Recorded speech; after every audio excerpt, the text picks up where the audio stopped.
bienvenida al licenciado Evergildo Mendoza Moya. Bienvenido, licenciado. Lisa nos va a dar el tema de estilos de aprendizaje y métodos de estudio. Por favor, les pido un poco más tolerancia. Ahora sí vamos a arrancar corrido. Tardaremos 5 o 10 minutos en cambiar de expositor, pero nada más. Por favor. Gracias. Bienvenido, Lisa. Bueno, muchas gracias. Bueno, ante todo, quiero hacer llegar un saludo cordial a todo el comité de la Federación Departamental de Maestros Rurales de Chuquisaca, por supuesto, al equipo técnico departamental, para contribuir a nuestra práctica educativa. Desde el examen de ascenso, ¿no? Desde esta evaluación competitiva, vamos a seguir fortaleciendo nuestros conocimientos como tal. Adentrar, escudriñar, detallar algunos aspectos que nos permita seguir mejorando la educación en nuestros diferentes distritos, unidades educativas, que de verdad se necesita bastante todavía mejorar. Bueno, en esta oportunidad vamos a presentar un texto muy importante, ¿no? Texto pedagógico de estilos de aprendizaje y métodos de enseñanza.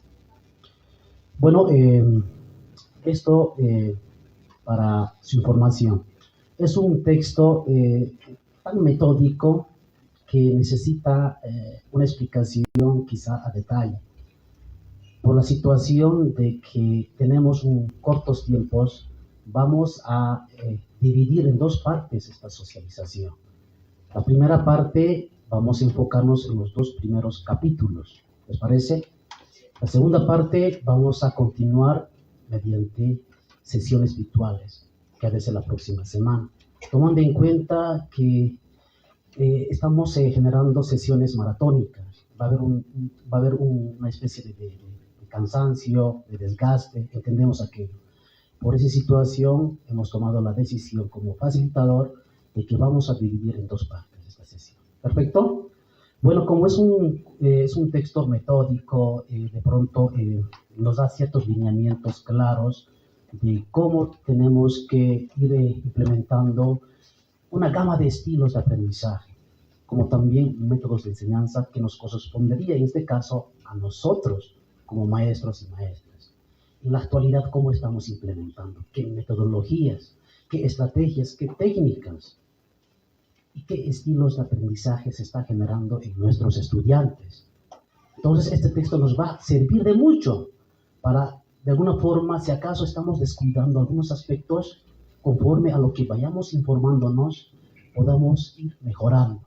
Que toda esta situación de recepción de información pueda incidir, por supuesto, en nuestra práctica educativa. Que es mucho mejor en rendir una buena evaluación o examen en este caso, ¿no? Bueno, como es un texto metódico, de pronto en algunos aspectos son muy complejos, hay criterios que hay que interpretar bien. Habíamos tomado la decisión para que sea más comprensible, entendible, generar ciertas cajas de información destacada. ¿Qué significa esto? Son recuadros o segmentos de figuras, ¿no? que dentro de aquello resaltan, ¿no? Resaltan datos clave, resaltan definiciones, resaltan ejemplos, principalmente ideas centrales que extrae de ciertos fragmentos dentro del mismo texto. Entonces vamos a explicar o enfocar siempre con ciertos ejemplos para que sea más entendible, ¿no? Lo que estamos explicando. Bueno, en este caso vamos primero a enfocarnos de qué trata el texto, ¿no? Es importante aquello, ¿no? De poder conocer primero, enfocarnos, ¿no? Conocer de qué trata el texto en general. Esto nos va a dar una idea clara en qué consiste, qué pautas, qué lineamientos, qué metodologías, ¿no? Qué tipo de información nos ofrece particularmente este texto, ¿verdad? Entonces, acá nos explica o nos presenta claramente de que el texto aborda aspectos esenciales del aprendizaje, lo define, analiza sus teorías, sus tipologías, condiciones y detalla los estilos de aprendizaje, por supuesto, y su relación con las distintas capacidades. Emite información clave sobre el modo como aprenden los sujetos, ¿no? Otro eje central que aborda el texto son los métodos de enseñanza, ¿ya? Dentro de aquello están una serie de métodos, ¿no?, que recomiendan, ¿no? De repente muchos tenemos diferentes concepciones de metodologías que son propias de nosotros, ¿verdad? Como también de otros autores. Pero acá tenemos que respetar qué dice José Manuel Sanz en cuanto a los diferentes métodos y estilos de aprendizaje. Y eso consiste, ahí está la esencia. Por ejemplo, en el examen de ascensor nos va a preguntar, ¿no?, ciertos aspectos a lo que dice el texto, no a lo que nosotros interpretemos o tengamos concepciones propias, ¿no? Entonces tenemos que dar un sentido particular en poder respetar qué es lo que nos dice, ¿no?, este autor vinculado al texto, ¿no? Y finalmente el libro cierra con el aprendizaje organizativo, los modelos de formación y las estrategias de enseñanza. Bueno, como exacto les decía, de que vamos a abarcar dos capítulos, los dos primeros capítulos, ¿ya? Prácticamente el texto está compuesto, ¿no?, contempla prácticamente 4 capítulos, ¿ya? El primer capítulo va vinculado a estilos de aprendizaje, escuela y posmodernidad, una nueva escuela para una sociedad en cambio. Una frase muy interesante, ¿verdad? Entonces, conforme a esto, nosotros tenemos que ir interpretando, ¿no? En la actualidad necesitamos, por supuesto, innovar, mejorar, conforme al comportamiento de la sociedad actual, ¿no? Y tenemos ahí, acá tenemos en este primer capítulo 5 objetivos esenciales que puede ingresar. Es una pregunta para el examen. De hecho, va a ingresar esto.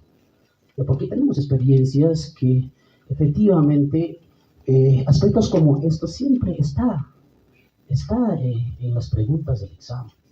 A ver, por ejemplo, ¿cuántos objetivos, no, plantea José Manuel Sanz en el primer capítulo? ¿Cuántos? 5 objetivos claros. ¿Cuáles son? Aprender conceptos básicos del aprendizaje, la enseñanza, los procesos educativos.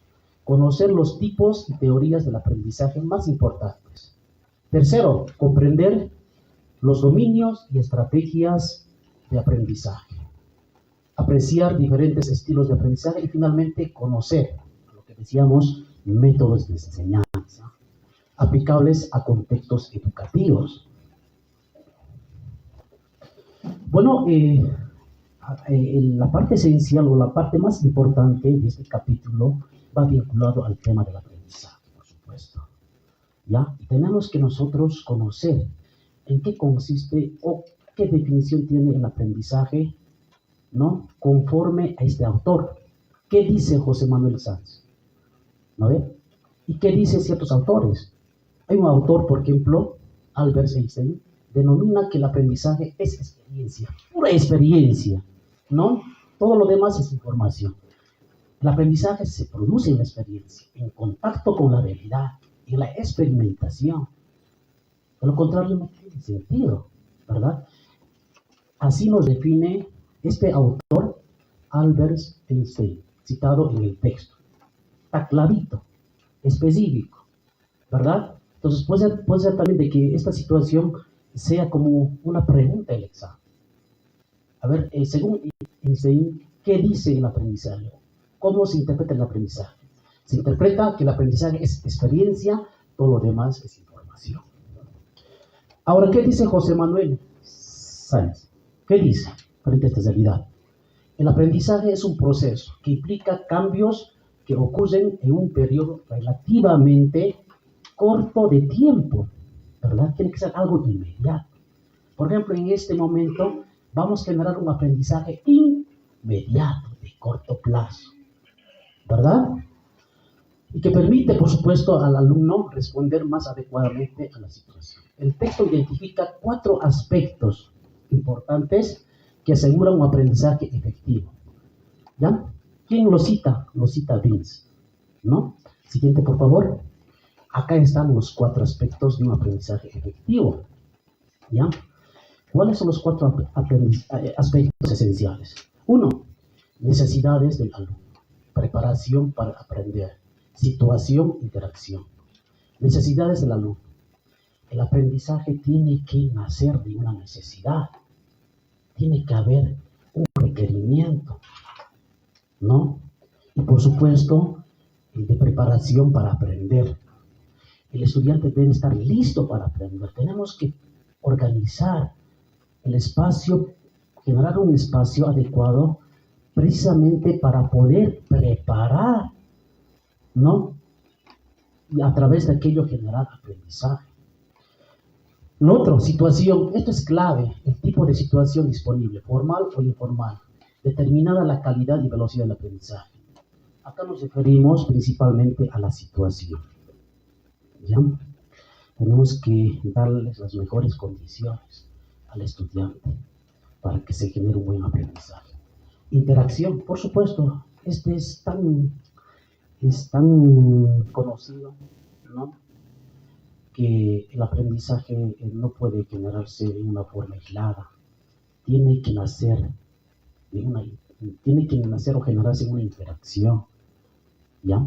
Es importante este elemento, este aspecto que propone, o los 4 aspectos que propone, en este caso, Manuel Sanz, ¿no? Y paralelo a ello también existen 4 condiciones. Acá ya propone Vince, 2005, ¿no? Esta gestión, este autor plantea, ¿no? Que los 4 aspectos anteriores a lo que estamos mencionando en este momento, ¿no? Prácticamente se fuerza, ¿no? A lo que quiere hacer José Manuel Sanz, ¿no? Para José Manuel Sanz existen 4 aspectos efectivas, ¿verdad? Y para Vince existen 4 condiciones importantes. ¿Ya? Son diferentes autores, ¿verdad? ¿Qué dice Vince? ¿Qué dice José Manuel? Pues conforme ahí tenemos que ir diferenciando. Vince dice de que existe bien estructurado, que tiene que existir contexto motivacional, adecuado, pertinente, conforme a la realidad que vaya a suscitarse. Tercero, actividad por parte del estudiante, ¿no? Y finalmente, interacción con otros. Son casi similitudes. La diferencia que el anterior son aspectos, acá son condiciones. Pero de alguna forma, parecería que son 2 elementos interdependientes, pero se complementan, se refuerzan, ¿verdad? No son diferentes así como tal, ¿no? En su contenido hay una relación estrecha, ¿verdad? Las condiciones con los aspectos. Un aprendizaje autónomo y de calidad se logra al confrontar situaciones en las que los estudiantes tienen que aplicar nuevos conocimientos, por supuesto, ¿no? A ellos los tiene que inducir, ¿no? Invocar procesos de aprendizaje. Sigamos con BIT. Frente a los 4 aspectos anteriores, acá lo que les decía, vamos acá plantear o de repente conocer ideas centrales, la idea central y un ejemplo ilustrado, demostrativo, para que se pueda comprender, ¿no? Sin mayores dificultades. Idea central. Aunque suenan parecidas a los 4 aspectos anteriores, como decíamos hace rato, las condiciones de BIT ponen el foco en la estructura del conocimiento previo, es decir, de los conocimientos o los saberes previos, ¿verdad? No solo en la motivación y en que el estudiante actúe, no solo que esté dispuesto a actuar.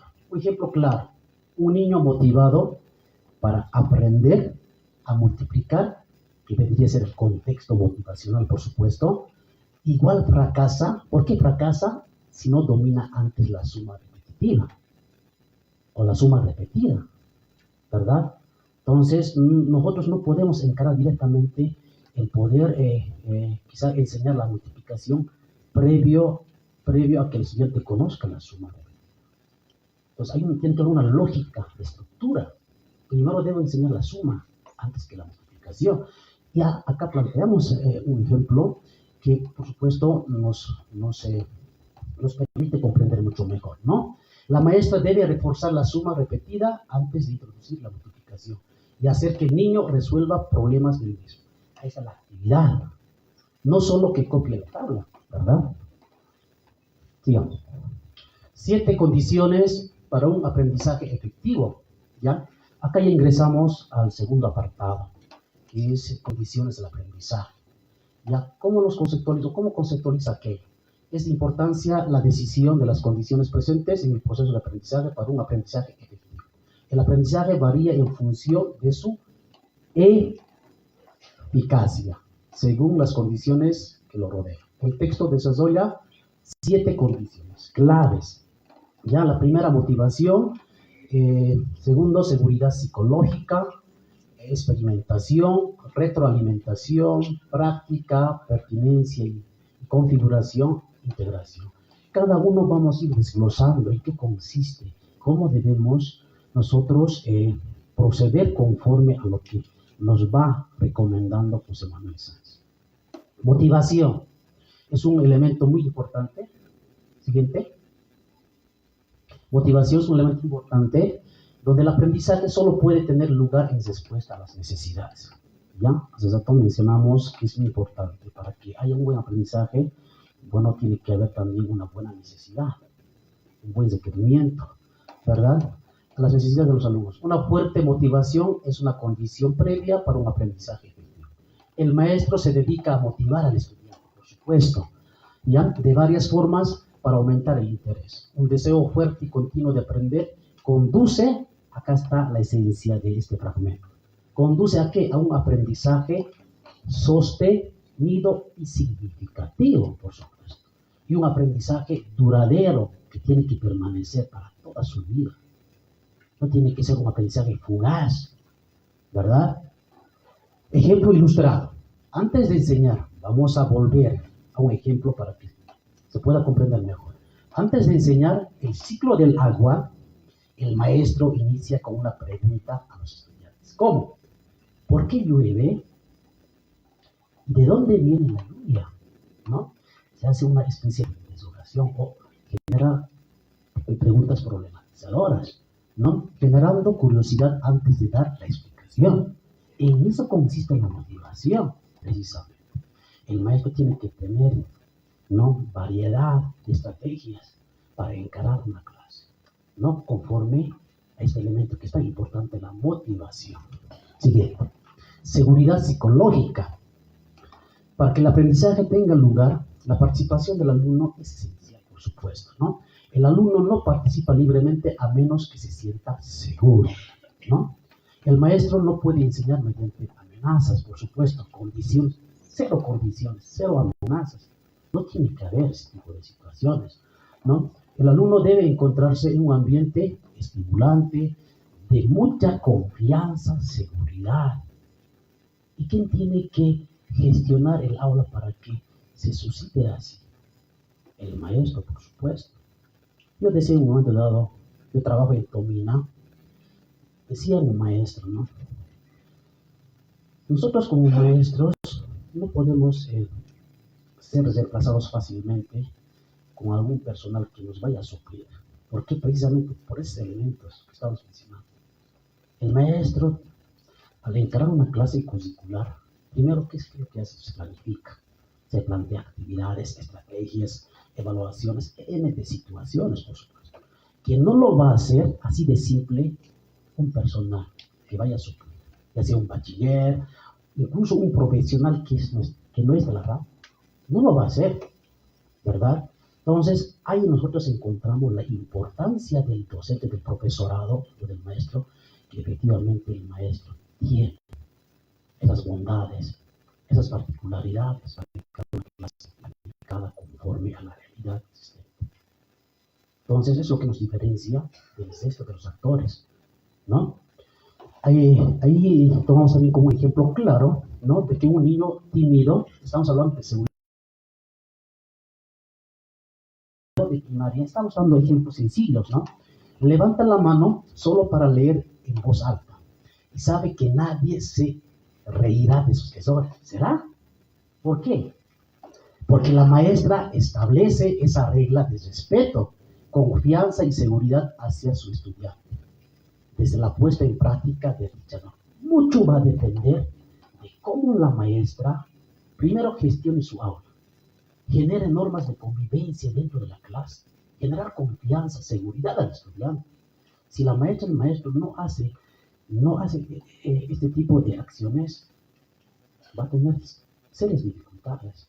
De pronto uno no va a tomar en cuenta estos elementos que estamos mencionando, ¿no? Porque en un curso siempre hay estudiantes con dificultades de aprendizaje, estudiantes tímidos, extrovertidos, estudiantes con diferentes potencialidades, también debilidades. El maestro tiene que saber identificar y conforme a ello realizar este tipo de actividades, generar seguridad, confianza como tal. Siguiente. Experimentación y retroalimentación. Primero, experimentación. El aprendizaje es un proceso activo. Ningún aprendizaje es efectivo a menos que el alumno se exponga a la situación de aprendizaje, ¿no? Como ejemplo ilustrado, ¿no? Para un poco comprender, para enseñar que los objetos flotan o se hunden, no basta con explicarlo en la pizarra, ¿verdad? Los niños meten distintos objetos en un balde de agua y observan cómo ocurre esta acción con cada uno. Tenemos que hacer este ejercicio. Nos plantea José Manuel Sanz que tenemos que nosotros partir de la experimentación. Parece que ya el actual, ¿no?, modelo educativo nos plantea estos aspectos. Hay muchos elementos que son coincidentes con el modelo sociocomunitario productivo, a partir de la experimentación de la práctica, luego la teoría, luego la valoración o finalmente la producción. Ahora es diferente, ¿no? Es primero la producción y finalmente la valoración. ¿Por qué? Porque hoy en día no podemos ya realizar una valoración hacia el contenido, sino tenemos que realizar una valoración metacognitiva, ¿verdad? Metacognitiva, que es muy diferente a la valoración propiamente a lo que se aprende, a lo que se enseña, ¿no? Es retroalimentación, lo propio acá, ¿no? Que es muy fundamental que un estudiante aprende más rápido y a fondo porque se ve obligado a concentrarse en el material de antemano y porque se le aporta información sobre su progreso en este caso, ¿no? Después de resolver un problema, el alumno está interesado en saber. ¿En saber qué? Si su respuesta o solución es correcta. Debe darse de vez en cuando para mantener al alumnado motivados e interesados. Ejemplo ilustrado. ¿Qué dice? Tras un dictado de ortografía, por supuesto, eso realizamos casi todos los días, maestros de primaria, y en secundaria, maestros de literatura, comunicación, lenguajes, ¿verdad?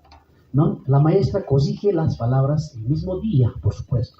No una semana después, o un mes después, un año después, porque por ahí podemos exagerar los términos, ¿no? Pero para que el niño relacione el error con la palabra concreta que falló. Y ahí tiene que darse la retroalimentación, por supuesto. Si bien el estudiante está escribiendo mal, el maestro tiene que intervenir de manera inmediata para poder corregir. Práctica, que va también en refuerzo a lo que es la experimentación, ¿no? O la experiencia en este caso. Otra condición importante es la práctica. Por supuesto, el factor de la práctica es particularmente importante en el aprendizaje de habilidades. Es esencial que el profesor planifique la situación de aprendizaje de tal manera que la práctica se construya dentro de él, en sí misma, de forma natural, ¿verdad? Para hacer el aprendizaje más efectivo y significativo. El aprendizaje significativo se basa en este momento que es tan importante la práctica, ¿ya? Ejemplo, en primero de primaria los niños aprenden a atarse los cordones de sus zapatillas, que esto se ve casi a diario en nivel primario, en primer año de escolaridad, no sabe cómo proceder, entonces el maestro tiene que intervenir, ¿ya? De forma práctica. ¿Cómo?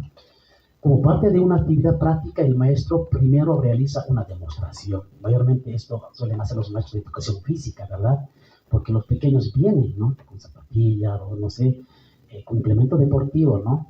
Pero muchas veces nos topamos con este tipo de debilidades y dificultades. Ahora, ¿qué hacemos? El maestro tiene que saber de todo. tiene que ser de todo, ¿verdad? Por lo tanto, practican todos los días durante una semana con la supervisión del maestro. Es importante la práctica, ahí está la esencia del aprendizaje. Sigamos. Pertenencia y configuración. E integración, ¿no?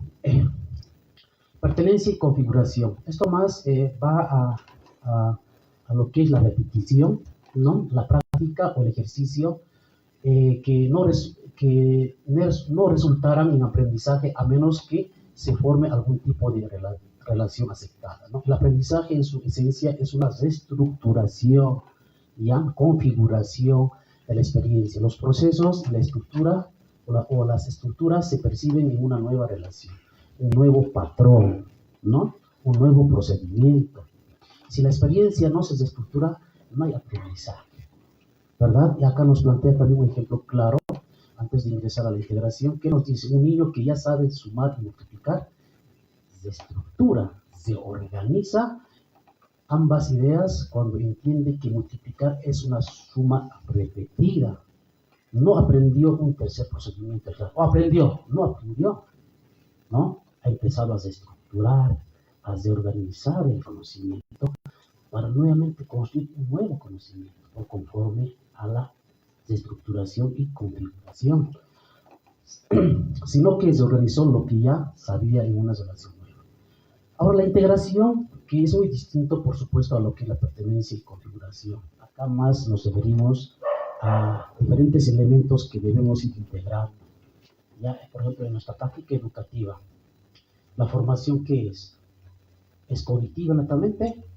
No, es un proceso integral, es una formación integral, ¿verdad? Donde se articulan diferentes áreas curriculares, contenidos, campos de saberes y conocimientos. Entonces, más va vinculado a esta situación de que debe existir diferentes elementos que contribuyan a que se genere un buen aprendizaje.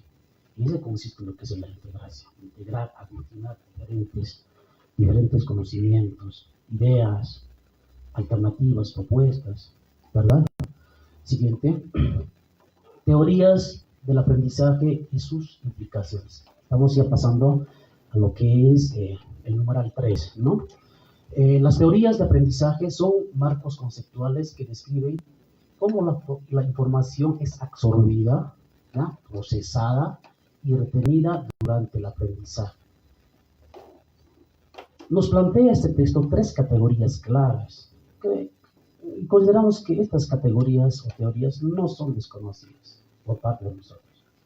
Ya las hemos estudiado en nuestra etapa formativa, superior, secundario, principalmente, ¿verdad? Las conocemos, pero acá un poco el texto profundiza, ¿no? Especifica estas teorías, ¿no? Obviamente que van ligadas o vinculadas a lo que es el proceso de aprendizaje. ¿Ya? ¿Y cuáles son? El conductismo, el cognitivismo y el constructivismo. ¿Ya?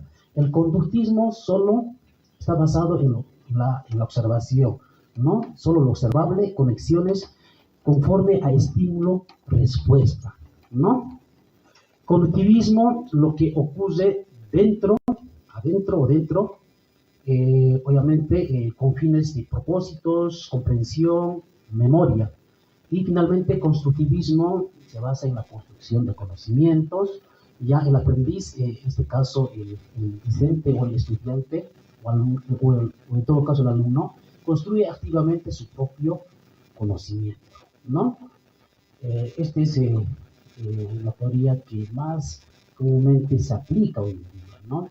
Nosotros generamos nuestras prácticas educativas conforme a esta teoría, en todo caso, ¿verdad?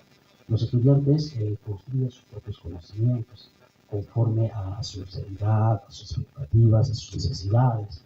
Lo que hace el maestro simplemente es de mediar, facilitar la información que de pronto, necesita el estudiante, ¿no? Sigamos. Conductismo. Esta teoría, ¿no? Plantea tres aspectos o categoriza en 3 referentes clásicos, ¿no? Estas también son conocidas por nosotros como maestros, las conocemos, Pero vamos a volver a recordar. ¿Por qué? Porque José Manuel Sanz plantea de esa manera que estas teorías, insisto una vez más, deben estar ligadas estrechamente hacia lo que es el aprendizaje, ¿no? Primero, ¿no? Nos plantean tres categorías, uno vinculado a lo que es el ensayo y error, ¿no? Esto por Edward Thorndike, ¿no? 1874-1949, ¿ya? ¿Qué nos dice? Que el aprendizaje es producto de consecuencia, ¿ya? Es producto de consecuencia, es producto de ciertos efectos, ¿ya? Si hay buenas causas, habrán buenas consecuencias y efectos, ¿verdad? Pero también acá entra lo que es la teoría del estímulo y la respuesta, ¿verdad? ¿Qué nos dice Iván Pavlov, ¿no? Él habla de condicionamiento clásico, de aprender por asociación. Esta es una de las teorías más clásicas. ¿Por qué más clásica? Porque ha sido una de las teorías que han sido descubiertas o ingresaron, ¿no? como los primeros estudios, podríamos decir, ¿no? Es el primer estudio que se ha realizado a inicios del siglo XX, ¿ya?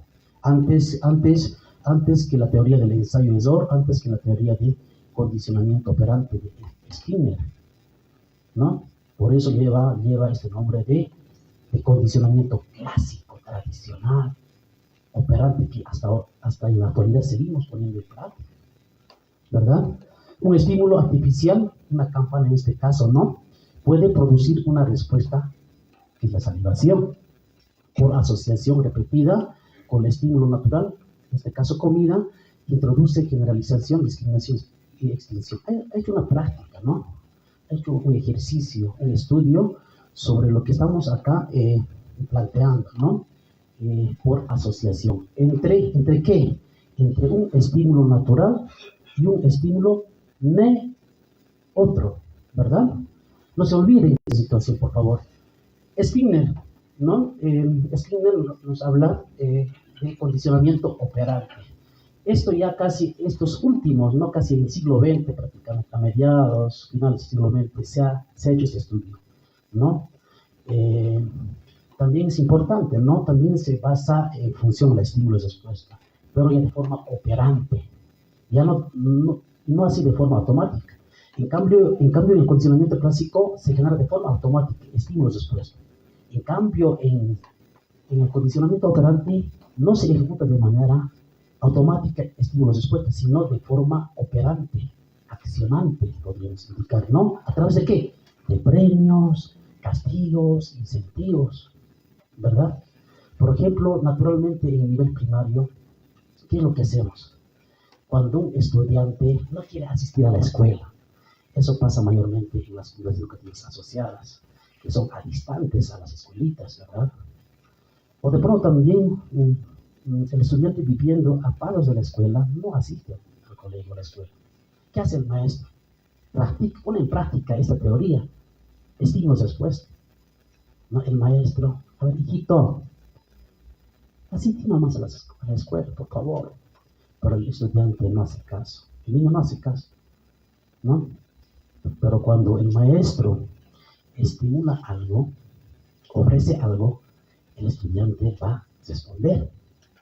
Empieza a dar pastillas el profesor. Ya vamos a dar un ejemplo así, claro, ¿ya? Empieza a dar pastillas, golosinas al estudiante, al niño, ¿no? Lo que más le gusta al niño son las golosinas, ¿verdad? ¿Qué hace el niño? Ve que el maestro le está estimulando, le está entregando golosinas, pastillas en estas situaciones. El niño se da cuenta que sí, efectivamente, debe asistir a la escuela. ¿Por qué? Porque se siente motivado, estimulado el niño. Ténganlo seguro, a partir del día siguiente el estudiante va a asistir todos los días. Porque con un fin de que el profesor me está dando pastillas, el profesor me da pastillas que acá en mi casa no encuentro nada de esto, ¿no? ¿Verdad? Entonces, son situaciones que nosotros lo vivimos en nuestra práctica educativa, ¿ya? Eso se llama condicionamiento operante, no condicionamiento clásico que se ejecuta de forma automática, estímulos respuesta. No, ¿verdad? Esa es la diferencia entre estos dos autores. Sigamos. Cognitivismo. Pertenece a la escuela de psicología gestal, ¿no? Dice así el texto, y a la psicología cognitiva. Mira más allá del comportamiento para explicar el aprendizaje basado en el cerebro, en el conocimiento, en los esquemas mentales, que es muy diferente, no a lo que es el conductismo. El conductismo más se basa en el comportamiento, estímulos después. En cambio, el cognitivismo se basa más en el conocimiento, ¿verdad? En el saber, ¿no? Y va más allá del comportamiento, por supuesto, ¿no? Plantea dos aprendizajes. Primero, aprendizaje perspicaz de Kogler, y finalmente teoría social de aprendizaje de Bandura. ¿No? Esto también puede ingresar al examen. Una pregunta: ¿qué dice Bandura en su teoría? ¿Qué dice Kogler en su teoría o en su aprendizaje? O en la teoría del aprendizaje. ¿Qué propone? ¿Qué nos propone? Son muy diferentes, por supuesto, ¿no? Kogler, aprendizaje perspicaz, ¿no? Nos menciona que el aprendizaje humano siempre tiene un propósito y objetivos dirigidos. El alumno percibe la situación en conjunto antes de actuar. Teoría social del aprendizaje, Bandura enfatiza el poder del aprendizaje observacional. Aprendemos en gran parte observando e imitando a modelos, ¿verdad? La idea central y un ejemplo claro de estos dos teorías de aprendizaje. El cognitivismo explica el aprendizaje desde dentro, desde adentro, desde mi yo, ¿no? Vinculado al conocimiento, al saber, ¿no? Le interesa el momento que de pronto por ahí manejamos, ¿no? Ciertas frases muy populares, ¿no? Como acá menciona: ajá, ya entendí, ajá, ya comprendí, en su momento. Hasta nuestros estudiantes manejan, ¿no? Estas frases. Ajá, había sido así. ¿No? Entonces, son situaciones del momento, esto conforme a que vayamos recibiendo la información y generando conocimiento como tal, ¿no? No solo la conducta final, ¿no? Ejemplo: un niño intenta alcanzar un juguete con un palo corto sin éxito, por supuesto. De pronto ve dos palos cerca y los une para alcanzarlo. No fue un ensayo y error, ¿verdad? Comprendió la solución de golpe. En este caso, no estaría o correspondería a un aprendizaje perspicaz, a un aprendizaje de momento, a un aprendizaje rápido. Teoría de aprendizaje. ¿De quién? De Kogler. Sigamos. Constructivismo ve el aprendizaje como un proceso en el que el aprendiz construye activamente nuevas ideas o conceptos, dando énfasis a las formas en que las personas crean significado, actuando sobre el entorno para adquirir nuevos conocimientos. La idea central del constructivismo. El constructivismo pone al niño, como protagonista que construye su propio conocimiento, no como receptor pasivo, sino le considera como un sujeto activo, ¿verdad? El estudiante construye sus propios conocimientos. Ejemplo ilustrado: en vez de explicar de entrada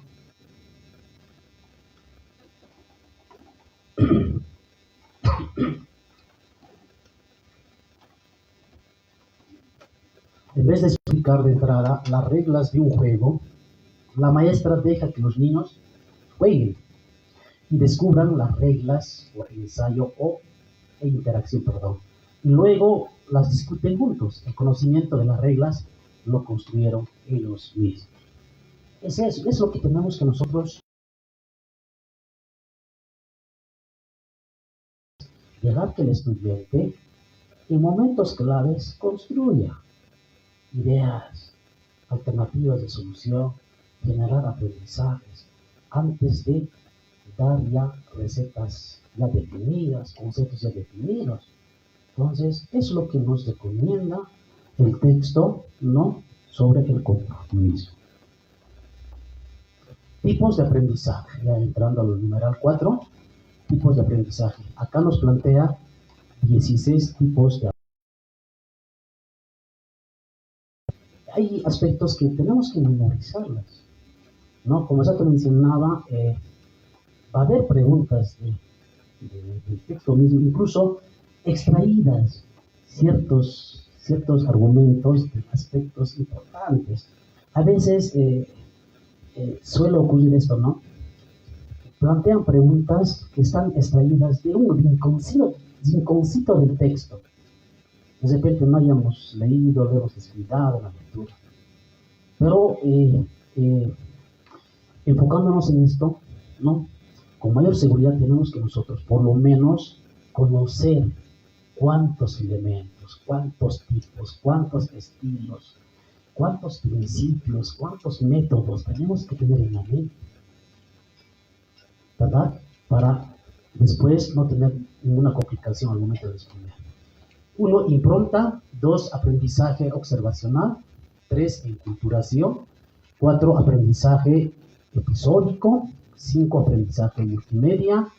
6, e-learning, el aprendizaje aumentado. 7, aprendizaje mejorado por tecnología, por supuesto. 8, aprendizaje por rutina o memorístico. Siguiente dice. 9, aprendizaje. Estamos en el numeral 9. Estamos identificando los 16 tipos de aprendizaje, queridos colegas. Aprendizaje significativo. 10, aprendizaje informal. 11, aprendizaje formal. 12, aprendizaje no formal. 13, aprendizaje tangencial. 14, aprendizaje activo. 15, aprendizaje sincrónico. Y finalmente, 16, aprendizaje. ¿No? A la vista nos damos cuenta en qué consiste cada tipo de elemento, ¿no? Aquí dice, por favor. No, atrás. Impronta. Una persona aprende y queda impresa. Sinónimo de impresa. Sinónimo de impresa. Queda grabada, ¿verdad? El aprendizaje queda grabada. Dejamos huellas, ¿verdad? Un aprendizaje para siempre. Impresa, ¿verdad? A eso se refiere este tipo de aprendizaje. Aprendizaje observacional a través de la observación directa, indirecta, ¿no?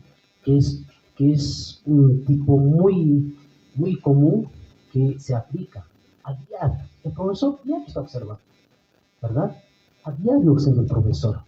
Por supuesto también el estudiante sabe todo lo que hace el profesor, ¿verdad? Más aún durante la clase, ¿verdad? ¿Qué tipo de enseñanza está recibiendo? ¿Qué contenido? ¿Qué ejemplos está utilizando? Hasta cómo se mueve el profesor durante la clase, cómo interacciona, ¿no? Enculturación, proceso por el cual una persona aprende los requerimientos de su cultura, ¿no? Se tiene que apropiarse de su propia cultura, de sus conocimientos, de su entorno.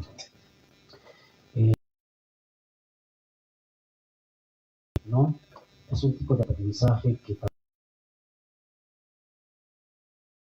nuestras prácticas educativas, la enculturación, no así la aculturación, que es muy diferente, por supuesto, ¿no? Aprendizaje episódico, cambio de comportamiento producido como resultado de un evento concreto. Se registra en la memoria episódica. Es tan importante este aprendizaje episódico, que en momentos dados durante la clase también se aplica este tipo de aprendizaje, ¿no?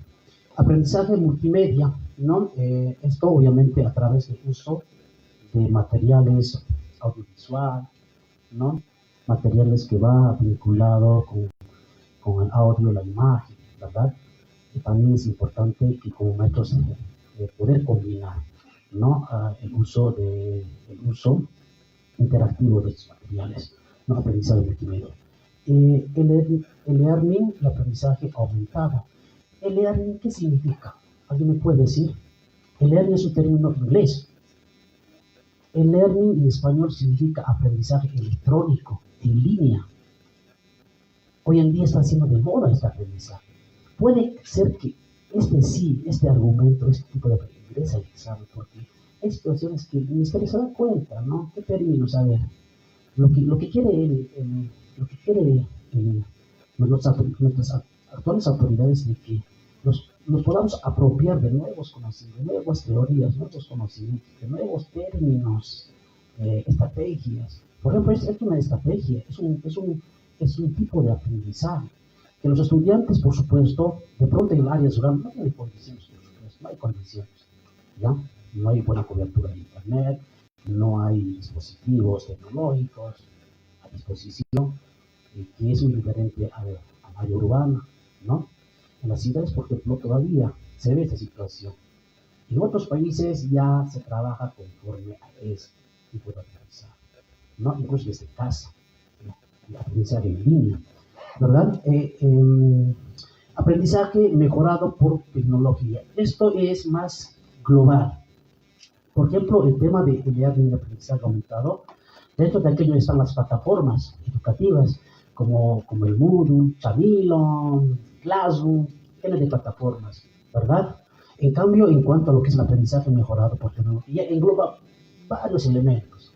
Ahí entra prácticamente a los dispositivos, ¿verdad? Los dispositivos móviles, como el teléfono celular, tablets, de situaciones, y otros estilos o tipos de aprendizaje, en este caso, ¿no? Más que todo vinculados a la tecnología, ¿no? Aprendizaje por rutina o memorístico, ¿no? Acá también habla de Zotter-Learning. ¿Pero qué significa Zotter-Learning? Que es muy diferente a lo que es el learning, Rote-Learning.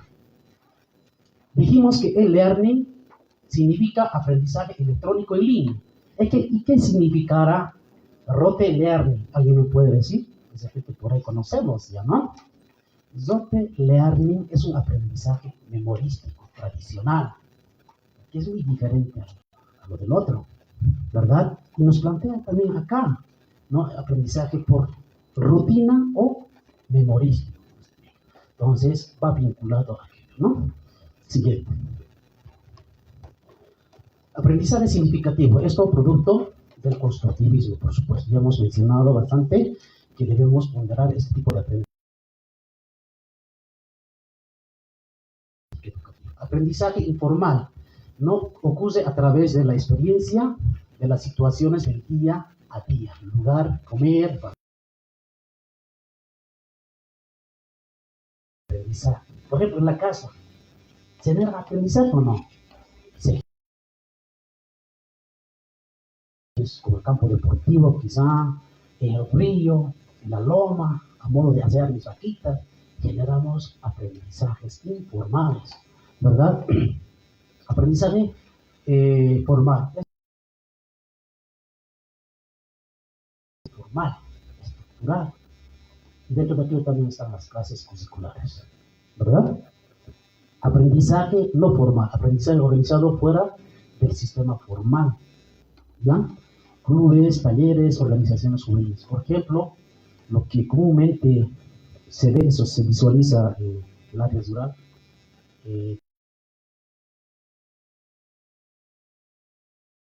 organización social, ve de que se toca diferentes contenidos temáticos, como un temario, ¿verdad? ¿No? Vemos que en ese tipo de espacios también se genera aprendizaje, pero un aprendizaje no formal, conforme a la situación real del mundo. Por eso decimos que las organizaciones sociales, otras organizaciones son de Entonces, este tipo de aprendizaje va vinculado a lo que es el aprendizaje no formal.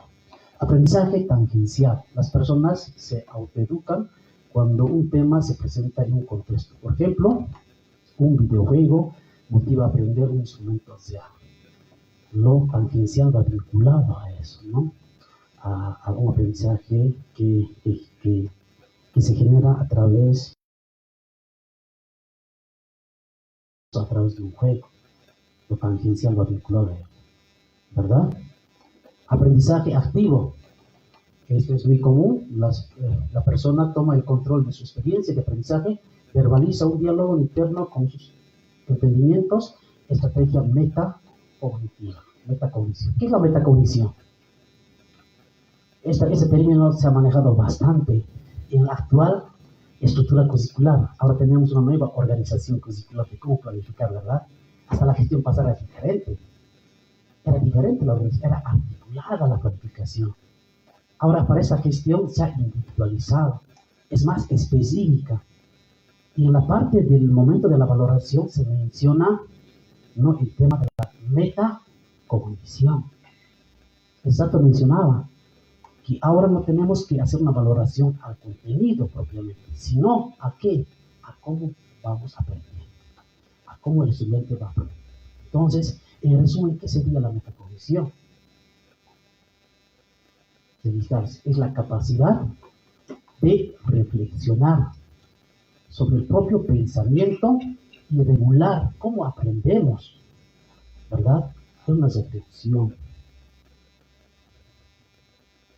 que se realiza cada persona, ¿verdad? Conforme a ello, para seguir mejorando aspectos importantes.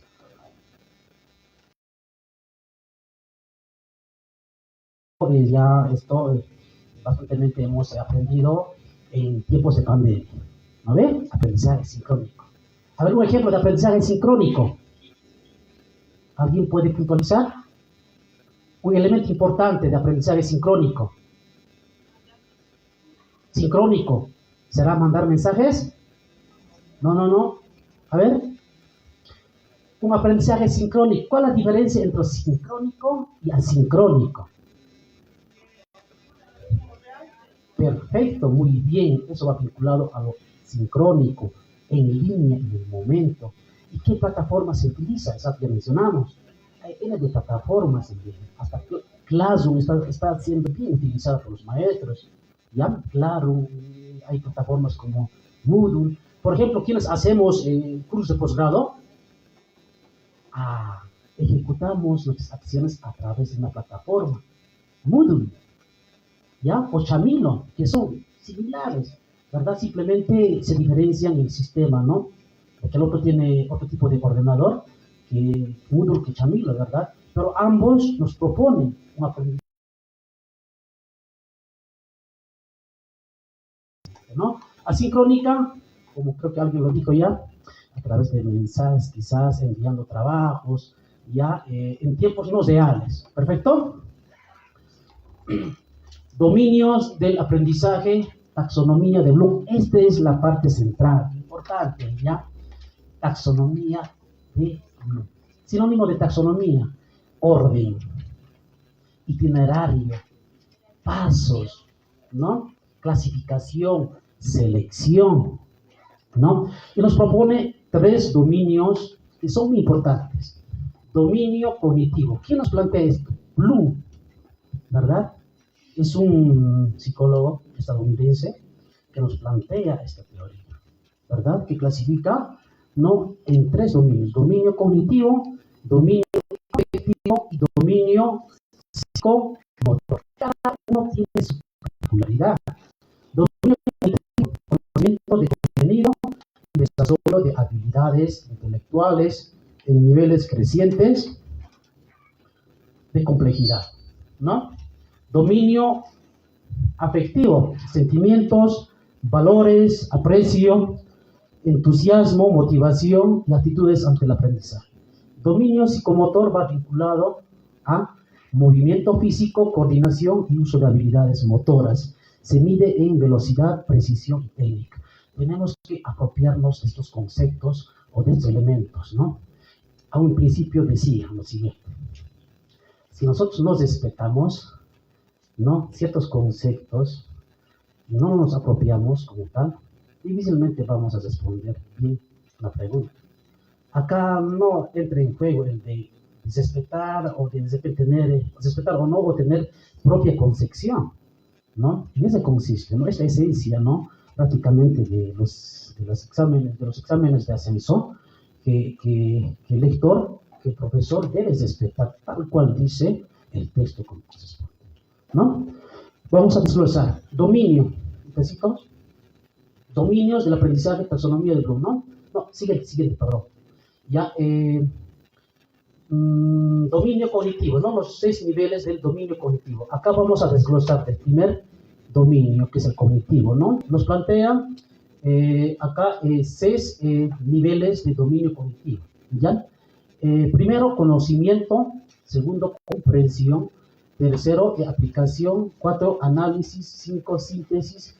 6, evaluación. Esto conforme en orden jerárquico tenemos que aplicar, ¿ya? Tiene que haber, por supuesto, para iniciar un dominio, conocimiento cognitivo, ¿no? Debe iniciarse y debe generarse conocimiento. Primero, generarse conocimiento. Luego, ¿qué? La comprensión, que es tan vital, ¿no? La puesta en práctica del conocimiento, la aplicación. Cuarto, el análisis. Una vez haber puesto en práctica, una vez haber puesto en aplicación el conocimiento, generar un análisis, ¿ya? Síntesis, debemos sintetizar, ¿ya? Sintetizar. Y finalmente, por supuesto, este elemento que no debe faltar en ningún aspecto de formación, de aprendizaje, de enseñanza, el tema de la evaluación. Siguiente. Dominio 2, dominio afectivo. 3, dominio psicomotor. Dominio afectivo va vinculado a sentimientos, valores, aprecio, entusiasmo, motivaciones, ¿no? Un ejemplo ilustrado para darnos cuenta. Un niño que empieza a disfrutar la lectura por placer, no solo porque se le exige, muestra desarrollo en el dominio afectivo, ¿verdad? Acá no hay ninguna imposición, estímulo, nada de esas situaciones, ¿verdad? En cuanto al dominio psicomotor, no va vinculado, insisto una vez más, vamos a ser repetitivos en esto para que un poco mejor nos apropiemos. Movimiento físico, coordinación y uso de habilidades motoras. Requiere práctica y se mide en velocidad, precisión técnica. Ejemplo, aprender a cortar con tijeras. Un ejemplo, claro. Siguiendo una línea recta es un logro del dominio psicomotor, ¿verdad? Entra en acción, ¿no? Independientemente de que el niño sepa explicar lo cognitivo. En resumen, idea central, Benjamin Bloom planteó 3 dominios, o plantea 3 dominios, porque el aprendizaje, ¿qué? Es integral, ¿ya? Pensar que va vinculado a lo cognitivo, sentir que va vinculado a lo afectivo, y hacer. La educación debe formar estudiantes con conocimientos, por favor, entendamos esto, con conocimientos, valores y habilidades. Qué interesante, ¿no? Incluso el modelo educativo sociocomunitario se basa en estos criterios. Hasta la gestión pasada se trabajaban 4 dimensiones para evaluar. Para esta gestión se han reducido a 3. ¿Cuáles son? Ser, saber, hacer. ¿Se vincula o no? ¿Ser con cuál? Valores, ¿verdad? Saber con conocimientos y hacer con habilidades. Qué interesante, ¿verdad? Entonces no se olviden, acuérdense de aquello que dice Benjamin Bloom, ¿no? Conforme a los 3 dominios. Sigamos. ¿Cómo redactar un objetivo de aprendizaje? Este es importante para nosotros, que todavía hemos identificado deficiencias, debilidades en formular objetivos de aprendizaje. Hemos visto cómo maestros, maestras, autoridades educativas en nuestra práctica educativa. Entonces, ¿qué nos propone José Manuel Sanz López? Incluso esto nos puede servir. Es claro, pertinente. ¿Qué dice? Se recomienda, primero, un objetivo de aprendizaje debe describir lo que los estudiantes deben saber o ser capaces de hacer al final del curso. Tiene que haber sentido y razón. No debo plantear cualquier objetivo, ¿verdad? ¿Y qué nos recomienda? ¿Cómo debemos formular, redactar un objetivo de aprendizaje? Que es muy diferente de redactar una actividad, un criterio de evaluación, que es muy diferente, ¿verdad? Se recomienda redactar los objetivos con verbos que definan el rendimiento del estudiante. ¿Perfecto? En modo infinitivo, tercera persona del singular. singular. Eso es clave. Ahí está el clave del éxito en la formulación de los objetivos. Muchas veces lo mezclamos. Algunos, por ejemplo, tratan de formular en modo indicativo, tiempo pasado, tiempo presente. No nos confundimos. Aquí está claro. José Manuel Sanz nos plantea elementos importantes para nuestra práctica educativa. Esto también nos puede contribuir, por supuesto, ¿no?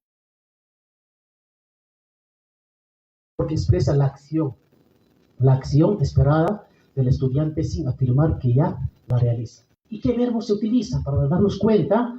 Explicar, listar, describir, demostrar, calcular, comparar, analizar, comprender, identificar.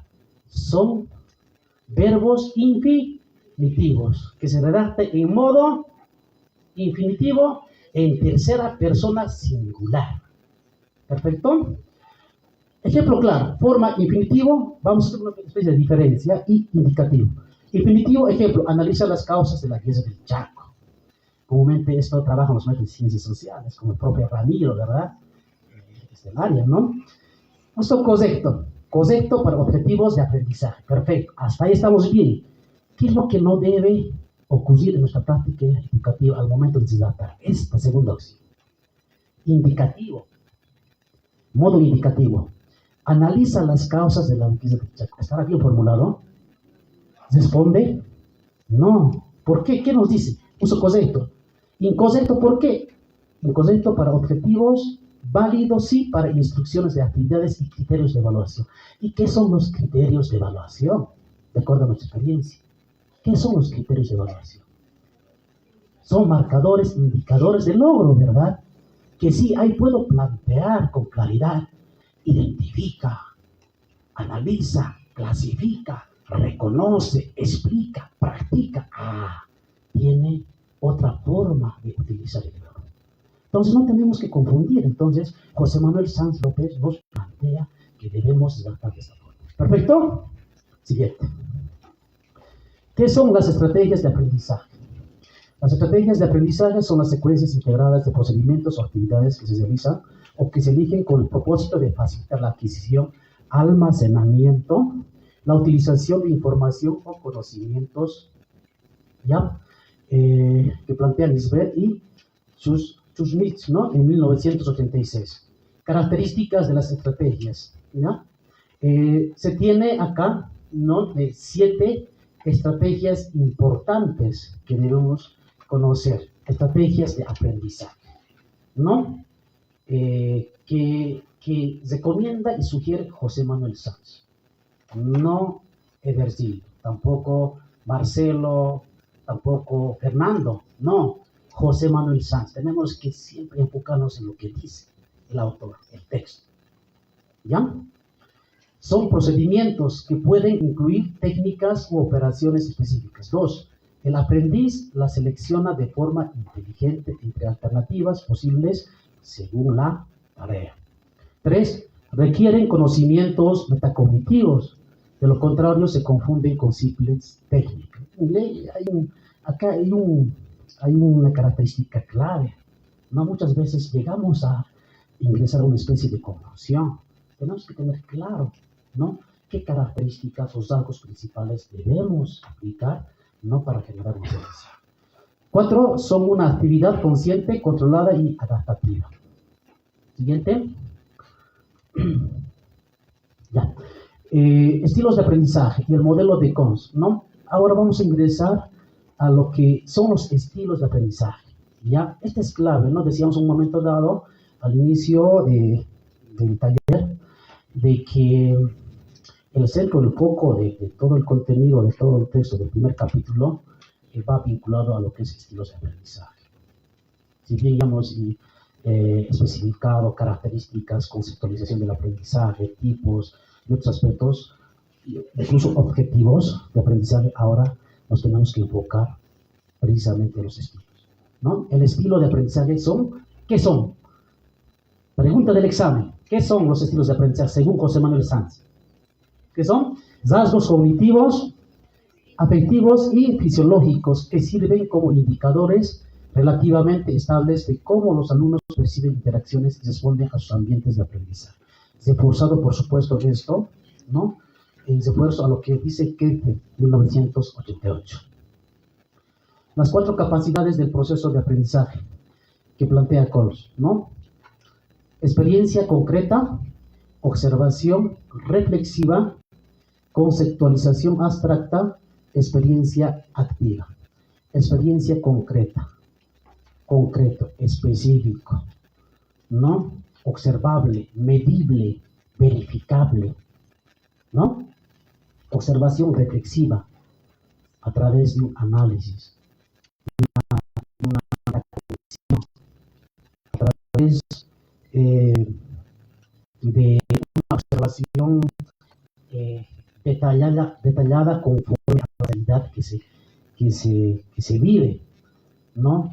No es bueno en aquello que de pronto quizá obviar estos elementos y lanzarse al éxito de forma rápida. No de repente realizar alguna acción, no. Antes de proceder debo realizar una reflexión. Muchas veces también decimos, ¿no? Antes de hablar, intervenir, debo pensar, reflexionar, analizar, ¿verdad? ¿No? Conceptualización abstracta, ¿no? Que no es concreto, que es lo divergente de lo que es la experiencia concreta, y experimentación activa, ¿no? Esta es la más mencionada o la más recomendada, ¿no? Generar aprendizajes a través de la experimentación activa. Siguiente. Los 4 estilos de Coles, ¿no? Sí, estilos. En el anterior, en esfuerzo a esto, también plantea 4 estilos ya muy específicos en este caso, ¿no? Convergentes, asimiladores, divergentes, acomodadores. Insisto una vez más, que esto en esfuerzo a los anteriores, que también se relacionan de alguna forma. Siempre manejo este término. Son 2 elementos interdependientes, pero de alguna forma se complementan, se esfuerzan, ¿no? Cuando decimos que se relacionan, ¿no? Convergentes, pensamiento abstracto, procesamiento activo, aplicación de teorías a la práctica, preferencia por cosas más que por personas e intereses, ¿no? Convergentes. Un pensamiento convergente. Un ejemplo de un pensamiento divergente. Un pensamiento divergente posibilita a que el estudiante tenga más ideas alternativas de solución ante un problema. Pensamiento convergente. Una persona que se cierra, que piensa que tiene ya una solución segura pero única, que no se abre. Por eso decimos, ¿no? Cuando alguien quizás se expresa de forma divergente, decimos, esa persona es divergente. No, esa persona tiene un pensamiento convergente. Nos expresamos así, ¿verdad? Y cómo desde acá nos va proponiendo, ¿no? Estilos importantes, ¿no? Asimiladores que combinan pensamiento abstracto y procesamiento reflexivo.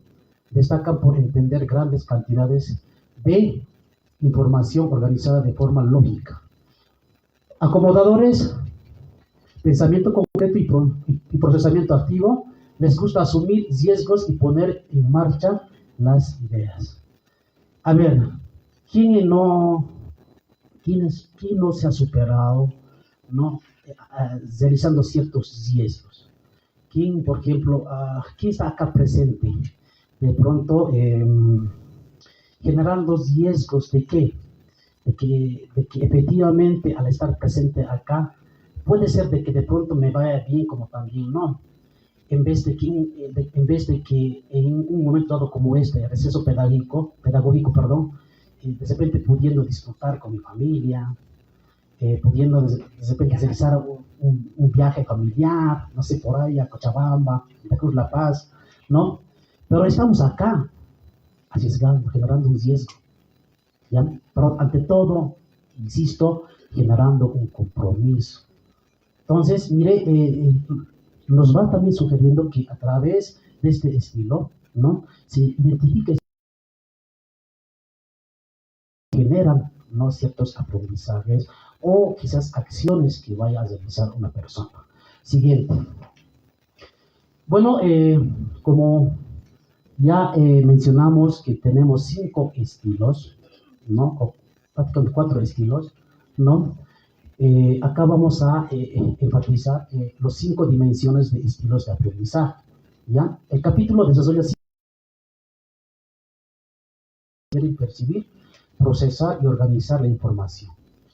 Activos reflexivos, sensoriales intuitivos, visuales verbales, secuenciales globales y finalmente inteligencias múltiples.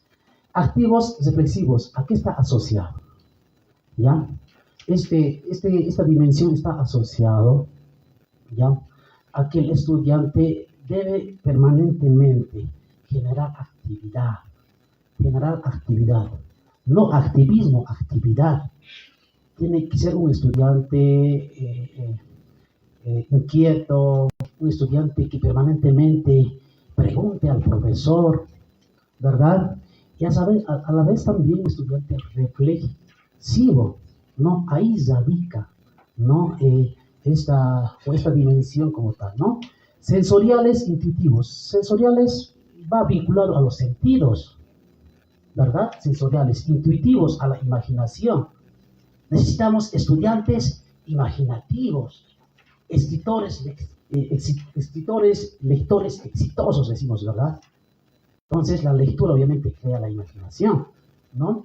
Sensoriales, insisto una vez más, que va vinculado a los sentidos, que el estudiante toma muy en cuenta todo a detalle.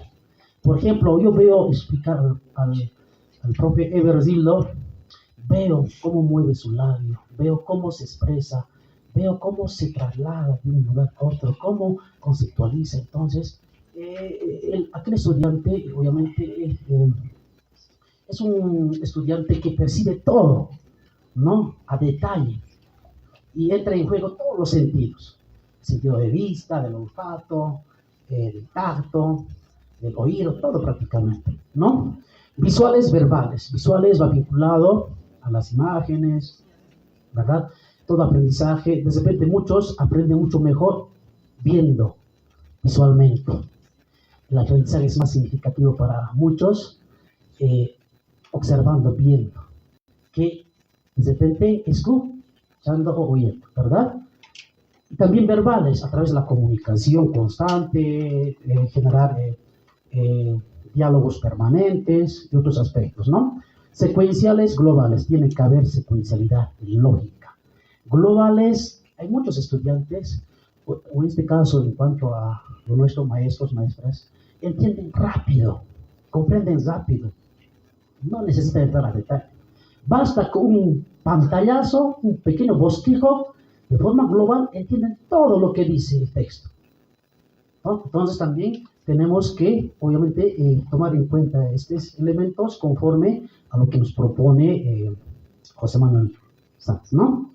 Inteligencias múltiples. Dentro de aquellos se cuenta con 7 inteligencias múltiples. Siguiente. Y acá tenemos, ¿ya? Esto obviamente no debe faltar en nuestra práctica educativa.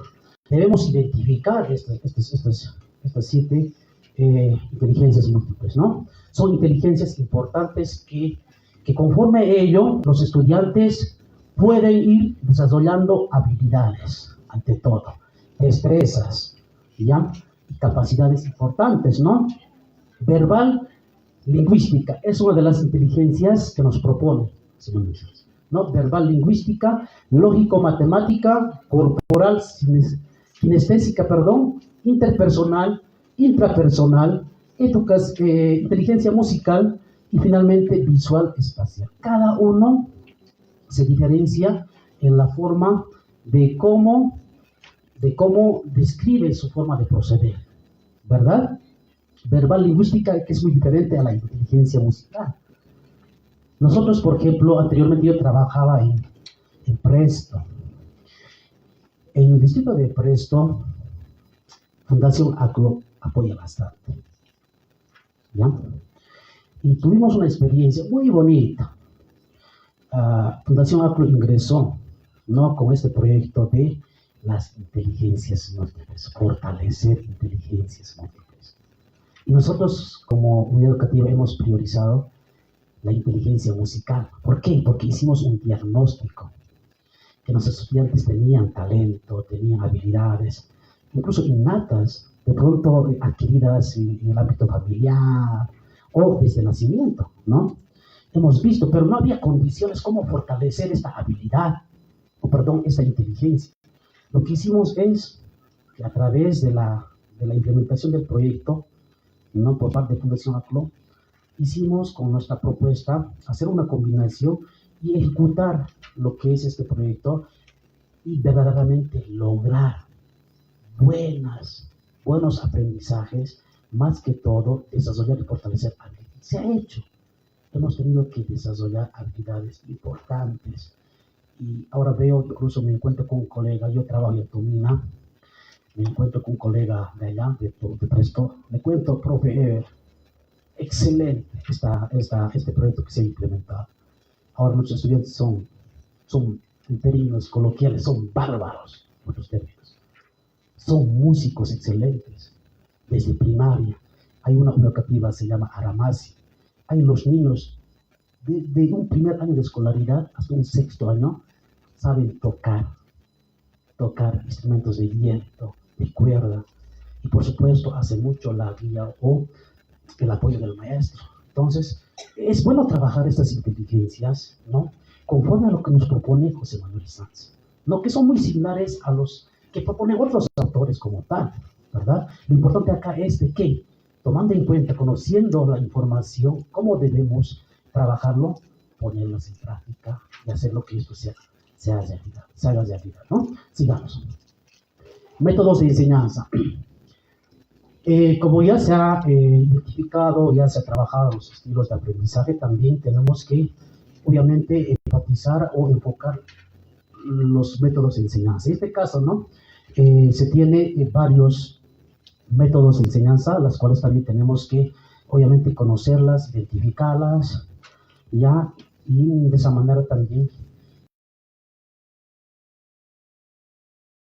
al momento de poder identificar y responder sin mayores dificultades en cuanto a lo que es el examen, ¿no? Conferencia, lección magistral, método de demostración, método de proyectos, método de aprendizaje programado, método cooperativo, método de aprendizaje basado en problemas. Este es uno de los métodos más interesantes. Método de aprendizaje basado en problemas. Método de caso. No son 7 métodos que nos plantean, ¿no? Espectro de menor a mayor protagonismo del estudiante, por supuesto. Siguiente. 3 rasgos de participación en el aprendizaje, ¿no? Ya ingresando a la última parte de lo que es el numeral 11. Transversal, integrado e intercultural. Se destacan 3 rasgos esenciales de participación en los procesos educativos. 1. La autonomía, aprendizaje social y finalmente la metacognición, que ya hemos explicado en qué consiste, cómo procede o qué características tiene, ¿verdad? Autonomía va vinculado a crear, ¿no? Ciertos rasgos individuales ya automatizados. Ahí entra lo que es la autoconducción. Nuestros estudiantes tienen que tener o crear esas habilidades, ya tienen que ser autónomos. Generar, ¿qué significa generar aprendizaje, autonomía en el aprendizaje? Eso se ve a diario, en nuestras unidades educativas, ¿no? Generar aprendizaje o autonomía en el aprendizaje, ¿no? Que el estudiante, conforme a ciertas normas, instrucciones, recomendaciones, normas de convivencia, de a poquito va creando, ¿no? Ciertas reglas y se los va apropiando. Y a futuro eso se convierte de a poco en un hábito, costumbre, hasta se convierte en una cultura que el estudiante ya no se olvida, ¿verdad? Y vemos frutos de que el estudiante ya va creando una autonomía específica y esencial. El estudiante procede por sí solo a hacer sus cosas, realiza sus tareas y acompañamiento, genera actividades, organiza grupos dentro de la clase, es un líder autónomo. Entonces, son cualidades importantes que debemos destacar, ¿no?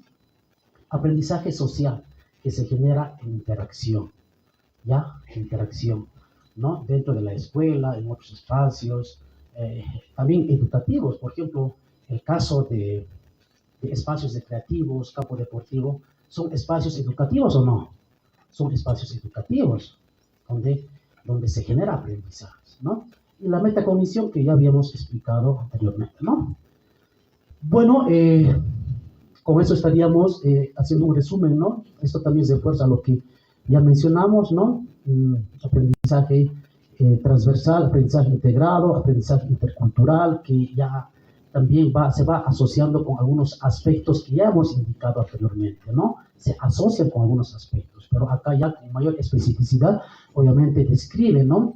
Transversal, búsqueda de temas didácticos que rebasan los límites de las materias tradicionales, adquiriendo conocimiento y destreza de varias áreas a la vez, ¿verdad? Aquí, bueno,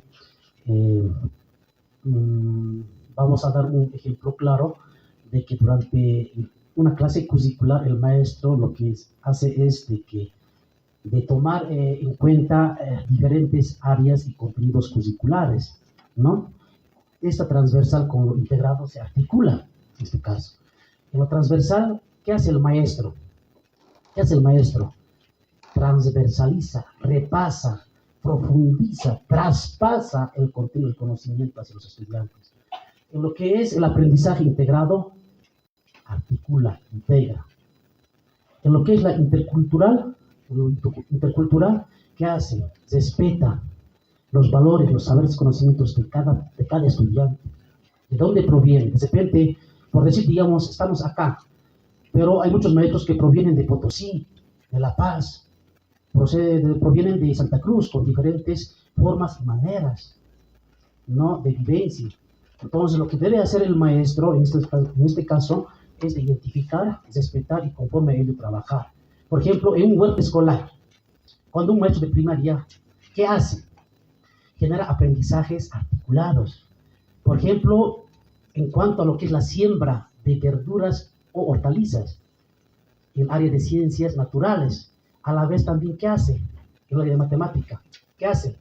Conteo de surcos, conteo, no sé, de semillas, ¿verdad? En el área de comunicación lenguajes, ¿qué hace?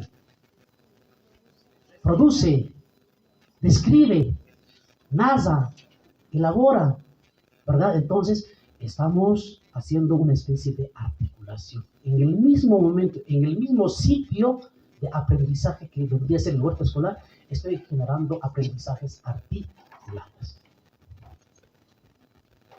Perfecto, eso es todo, estimados colegas, maestras, maestros. A partir de este capítulo, bueno, la intención prácticamente era de concluir el capítulo 2, el capítulo 1 y el capítulo 2, pero sin embargo, por la situación del tiempo, ¿no? ¿Estamos sobre la hora? ¿Estamos bien? ¿Podemos continuar? Porque la propuesta es clara, ¿no? Bueno, nuestro objetivo era de que concluyamos capítulo 1 y el capítulo 2, el 3 y el 4, que son más cortitos, porque bueno, nuevamente voy a repetir esta situación. Vamos a ser redundantes, ¿ya? Porque el primer capítulo engloba muchos elementos. Ya casi es el todo del libro, prácticamente. El libro tiene 117 páginas. El primer capítulo abarca hasta la página 70, 60 y tantos, 70. ¿Verdad? Y las 3 complementarias, las 2 últimas, perfecto. Pero sin embargo, por el tema del tiempo, creo que, estimado Ramiro, no sé si estamos ya sobre la hora, o podemos continuar, complementar este capítulo más. ¿Qué dice la audiencia? ¿Completamos más o ahí nomás quedamos? ¿Ahí nomás?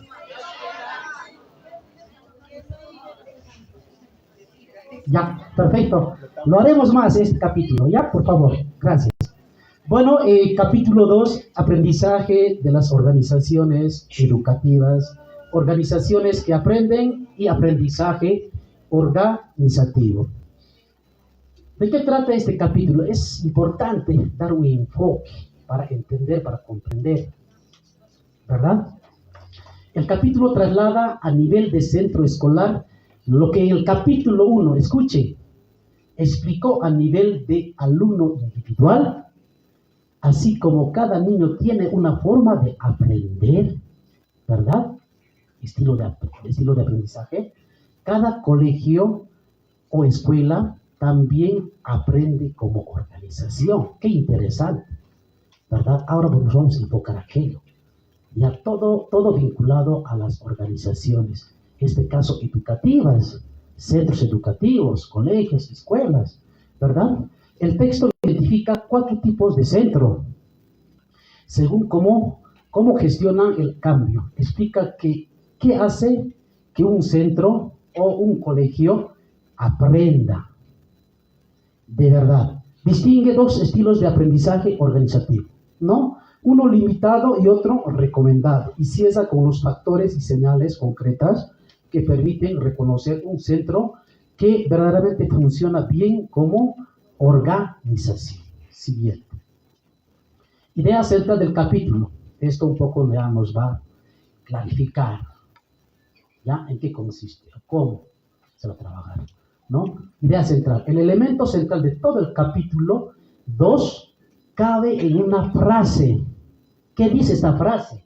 Un colegio no mejora por tener buena voluntad, sino por tener pocas metas claras, revisarlas de forma sistemática y entender por qué funciona lo que funciona, ¿verdad? No solo repetirlo por costumbre. ¿Mire? Es una frase muy sabia que, por supuesto, conforme a lo que vayamos nosotros desglosando, los apartados, ¿no?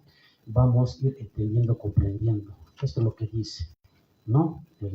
La frase que nos puntualiza. Siguiente. Bueno, lo primero es esto, ¿no? Como también, como también hicimos conocer en el primer capítulo, en el segundo capítulo también tenemos que conocer, ¿no?, los objetivos claves. A ver, haciendo una pequeña, un pequeño recordatorio. ¿Cuántos objetivos se ha identificado en el primer capítulo? Muy bien, excelente, aprobado. ¿No ve? Creo que ahí por ahí estamos bien. En el segundo capítulo proponen 4 objetivos. José Manuel Sanz propone 4 objetivos. ¿Ya? Primero, aprender conceptos básicos relativos a aprendizaje organizativo. 2, distinguir los tipos de aprendizaje organizativo. 3, comprender el concepto y características de aprendizaje organizativo. Y finalmente, apreciar diferentes tipologías, diferentes tipos de centros, colegios, escuelas, unidades educativas, ¿verdad? Centros educativos. Siguiente. Las organizaciones que aprenden. Estamos en el numeral 1. Las organizaciones que aprenden son organizaciones que, asumiendo su naturaleza de organismos vivos y dinámicos, son capaces de cambiar desde su responsabilidad y dar respuestas, por supuesto, adecuadas, pertinentes, ya a las demandas cambiantes de la sociedad. ¿Qué nos decía un principio, no? En el capítulo 1 creo que hemos denominado esa situación. ¿Qué nos decía? Una nueva, ¿qué dijimos? Una nueva educación para una sociedad en cambio, ¿verdad? Entonces tenemos que nosotros estar a la altura. Nuestras organizaciones, vale decir, nuestras unidades educativas, centros educativos, deben estar a la altura de la sociedad actual. Hoy en día es ya diferente. No es ya como antes. Antes era otra realidad. Ahora cambió todo.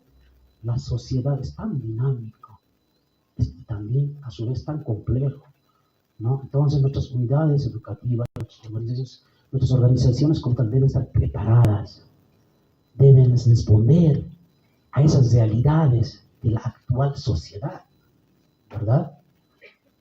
Las organizaciones son perfectibles mediante aprendizaje organizativo. Unas consiguen mejorar actualizando sus potencialidades y otras no. El ritmo y la eficacia del cambio que protagonizan los centros del lugar a una tipología de 4 tipos de centros. Entonces, acá vamos a plantear 4 tipos de centros según cómo gestionan el cambio. El anterior era el de cómo gestionar el aula para generar aprendizajes. Ahora debemos que enfocarnos cómo gestionar ¿qué? El cambio en nuestras unidades educativas o centros. ¿Verdad? Siguiente. 4 tipos de centros, conforme a Hopkins, 1996. ¿Ya? Centros estancados, centros paseantes, centros desencaminados y centros dinámicos. ¿En qué consiste cada tipo de centro? ¿Verdad? Estancados, existe una percepción o sentimiento de fracaso. Cada aula es un compartimiento estanco, aislado de las demás, donde es difícil comprender procesos de cambio. No, esto se ve también en nuestros distritos. Todavía existen unidades educativas resistentes al cambio, ¿no? Que todavía están ahí estancados. Uno que otro, no todas. Pero también hay centros, ahorita vamos a mirar, dinámicos. Creo que más que estancados se tiene hoy en día centros dinámicos. Pero seguramente ya lo vamos a explicar en su momento qué consiste, ¿no? Pero este tipo de centro, estancados, es claro en su forma de su denominación. Estancados, que permanentemente están todavía enraizadas con ciertas acciones que ya están bien naturalizadas, que no se puede cambiar, están ahí, o de repente por factores de condición o condicionamiento, o condiciones en este caso, quizás están ahí nuestros educativos centros, así estancados, sin innovar, sin mejorar, sin generar ningún tipo de cambio. Paseantes, centros paseantes, muy tradicionales, casi similar a estancados, ¿no? Pero ¿cuál es la diferencia? Sus profesores, dice acá, gozan de estabilidad y se mantienen de los éxitos pasados, ¿verdad?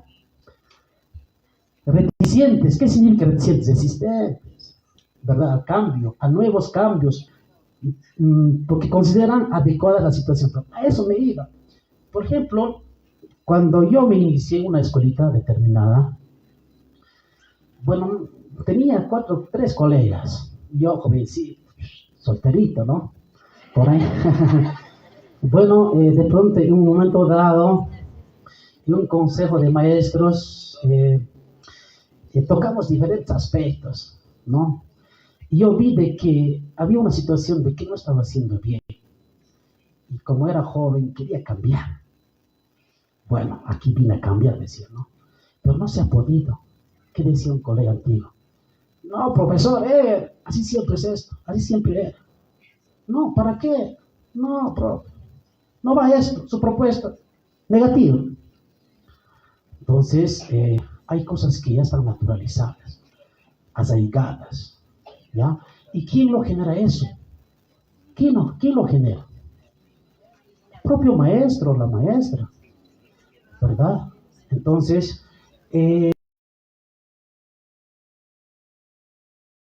que al interior de los centros se vive este tipo de situaciones. Desencaminados, se esfuerzan en una dirección de cambio, ¿ya? Pero en demasiados ámbitos a la vez. Ahí está la clave, ¿no?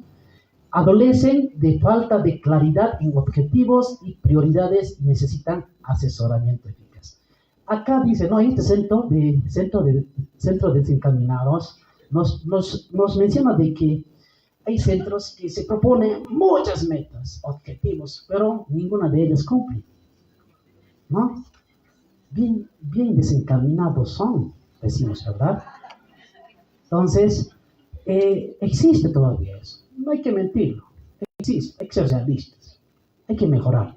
¿Y qué dicen los dinámicos, los centros dinámicos? Es otra realidad, ¿ya?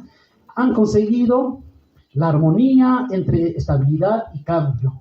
tienen claras sus metas, disponen de recursos suficientes, trabajan en equipo y fundamentan su mejora en autoevaluación sistemática, que es muy diferente a lo que son los desencaminados. Entonces, ¿qué tipo de colegio nosotros debemos implementar?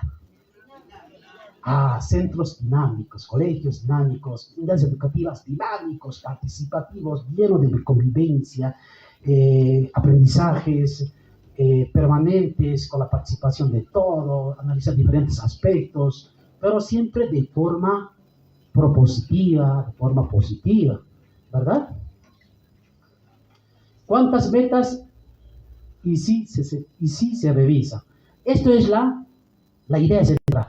Con esto resumimos todo lo que mencionamos en la anterior diapositiva.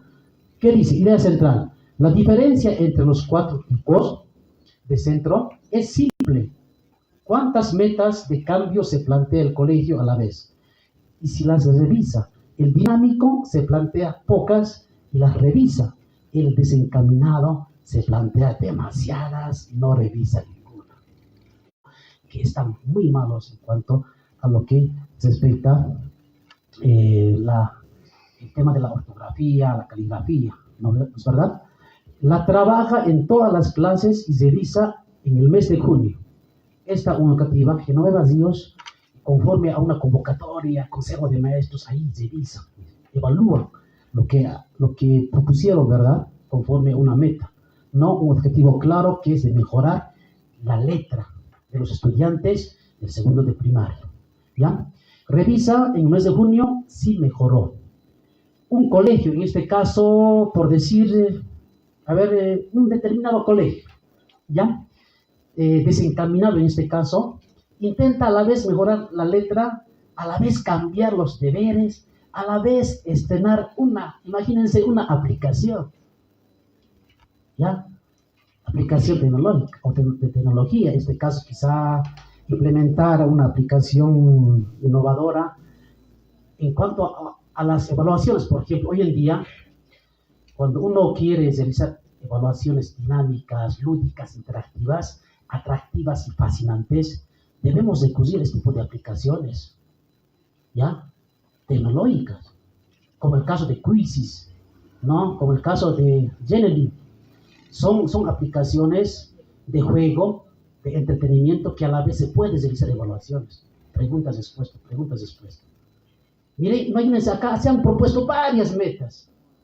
Y al último, han tenido que también decidir implementar una aplicación que de pronto no es sencillo implementar una aplicación en una unidad educativa, ¿no? Entonces, acá, ¿no? Cambiar los deberes y una aplicación. Llega el mes de junio acá, es la realidad en ese colegio. Y no ha consolidado ninguna de las tres. Por último, no ninguna de las propuestas. Por eso son desencaminados, desordenados, ¿verdad? Entonces, lo que se quiere, conforme a lo que se recomienda, ¿sabes? Tenemos que nosotros implementar centros con las características que hemos comentado. Siguiente.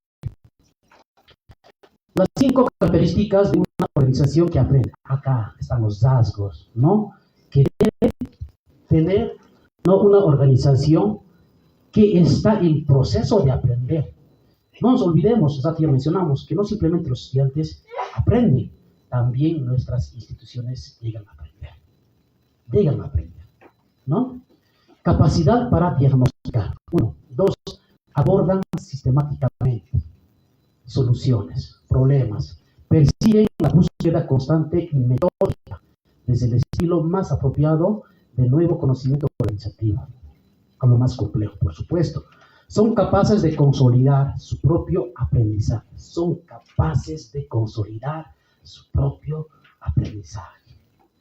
Están en buena disposición para transferir a corto plazo en el saber adquirido a nuevas situaciones o realidades, ¿no? Siguiente. Seguimos en la tipología, ¿no?, del aprendizaje. 2 formas de entender el aprendizaje organizativo, ¿no? El aprendizaje organizativo como producto puede entenderse desde 2 sustantivos distintos, clave para el examen. habilidad y capacidad. ¿Habilidad y capacidad son sinónimos o son términos diferentes? Son diferentes. Por eso mencionamos nosotros en nuestros discursos, principalmente las autoridades o los maestros, maestras de aula, tenemos que generar, ¿no?, aprendizajes conforme a las necesidades, expectativas e intereses de las y los estudiantes, ¿verdad? Entonces ahí es donde de pronto nosotros aplicamos esos términos tomando en cuenta las habilidades y las capacidades, actitudes, potencialidades, vocaciones productivas. Entonces manejamos estos términos, pero que lógicamente en el fondo no son iguales, son muy diferentes. Habilidad es otra cosa que capacidad, ¿verdad? Y acá nos demuestra Sainz, ¿no?, conforme a estas dos dimensiones, que son muy meramente distintas, ¿verdad? Como habilidad, aprendizaje acumulativo. Ojo, esto tenemos que siempre tenerlo en cuenta. Este término, esta frase que es tan importante, como habilidad se genera un aprendizaje acumulativo. Como capacidad se genera un aprendizaje generativo, que es muy diferente también del aprendizaje acumulativo. ¿Y en qué consiste el aprendizaje acumulativo? Como habilidad o capacidad, como habilidad. La habilidad de una organización para comprenderse a sí misma desde su propia experiencia. Bolívar lo define como la habilidad de la gente, grupos y organizaciones para modificar los modos en que habitualmente piensan sobre cómo tratar y resolver los problemas. Ayuda a resolver problemas según las formas empleadas habitualmente, según las formas empleadas, según ciertas reglas ya determinadas, ¿no? Limitando el margen a una resolución más imaginativa o creadora. Se cierran, ¿no?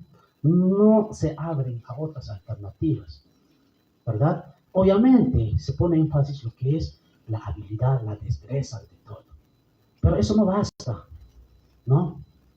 Y ahí es lo que ingresamos a lo que es la capacidad, aprendizaje generativo. ¿En qué consiste? Sinónimo más profundo de talento, competencia, aptitud o cualificación.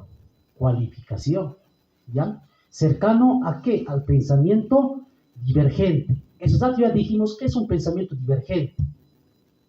A ver, llevando un contexto de aprendizaje, el estudiante. Un pensamiento divergente es aquel estudiante que demuestra múltiples ideas, soluciones alternativas ante un problema. ¿Dijimos o no dijimos? ¿Verdad? Entonces se asocia a este concepto el término o el pensamiento divergente, ¿no? La capacidad para mantener o mejorar las acciones de la organización basándose en la experiencia. Clave del éxito es la experiencia, ¿no? Conforme a la capacidad, conforme al aprendizaje generativo como capacidad. La resolución de problemas pasa por reconocer las fuentes sistémicas que los engendran, no solo sus síntomas. Es claro. Siguiente. Repetir lo que funcionó versus preguntarse por qué. Acá tenemos otra síntesis de lo que mencionamos anteriormente. Idea central. Hay dos formas de aprender, por supuesto, de la experiencia. Repetir lo que siempre funcionó sin preguntarse por qué, ¿no? Y todavía se ve esta característica de los educativos. ¿Ya? Lo que vendría a ser acumulativo, aprendizaje acumulativo, como capacidad o habilidad, como habilidad. Muy bien, acá estamos bien concentrados, excelente. ¿Ya? O preguntarse por qué funciona y cambiarlo si hace falta. Aprendizaje generativo como capacidad. El texto deja claro que la segunda, por favor, esto es importante. ¿Qué dice? El texto deja claro que la segunda es la que de verdad transforma un colegio. ¿Dice Eversildo o José Manuel Sanz? José Manuel Sanz, ¿verdad? Ejemplo ilustrativo. Acumulativo, Cada profesor en horas desde... Ahí está, vamos a ejemplificar con este ejemplo demostrativo, ilustrativo. Acumulativo, cada profesor en horas de recreo controla y separa a los niños que se pelean. Eso es muy natural, ¿verdad? Como siempre se ha hecho, ¿verdad? Sin que nadie se pregunte por qué se pelean tanto, que vendría a ser un aprendizaje acumulativo, ¿verdad? Ahora, aprendizaje, ¿cómo sería un aprendizaje generativo? El colegio se pregunta por qué hay tantas peleas. Se pregunta, se cuestiona, ¿por qué hay tantas peleas? ¿No? Descubre que es porque los niños se abusen sin nada organizado que hacer. Y es lógico, ¿verdad? Y pone juegos lúdicos dirigidos en el patio para todos los cursos. Qué interesante. Una diferencia clara entre aprendizaje generativo y aprendizaje acumulativo. Siguiente. 2 estilos de aprendizaje organizativo. Al igual que cada estudiante tiene su propio estilo de aprender, lo que conlleva distintos estilos de enseñar. Las organizaciones educativas adoptan sus propios itinerarios, sus propios procedimientos, pasos, protocolos, podríamos indicar. Sinónimo de itinerario es eso, ¿verdad? ¿No? O estilos de aprendizaje organizativo. El texto distingue 2 estilos claramente. Uno, AO, ¿qué significa O? Aprendizaje organizativo, técnico, práctico.